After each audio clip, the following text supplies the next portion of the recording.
Dahil sa lakas ng kulog at kidlat, lumabas ako ng aking kwarto at lumabas ng bahay. Ito, paglabas ko naman, nakita ko itong kulog at itong kidlat, ang lakas at saka ang kulog ang lakas din.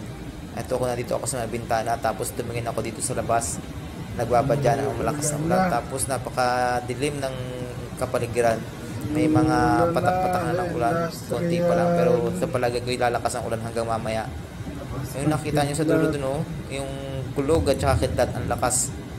Napakadelikado nito bagay yung dyan sa atin sa Pilipinas. Pero dito sa Saudi, medyo madalang ito mangyari. Kumbaga, pag nagbabago lang ang panahon o klima, nagkakaroon ng pag-ulan. Oh.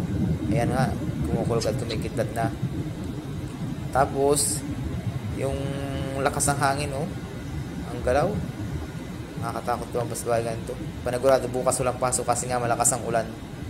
Siyempre, nandito tayo sa loob ng bahay maghapon kasi nga panagurado walang pasok kasi nga ayan oh, may uulan. Malakas ang ulan yan.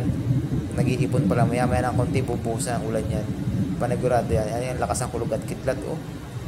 Kaya bukas sigurado yan walang pasok kasi nga uulan ng malakas. Ayan oh, lakas ng kidlat. Delikado yung pag baka may tamaan ng kidlat.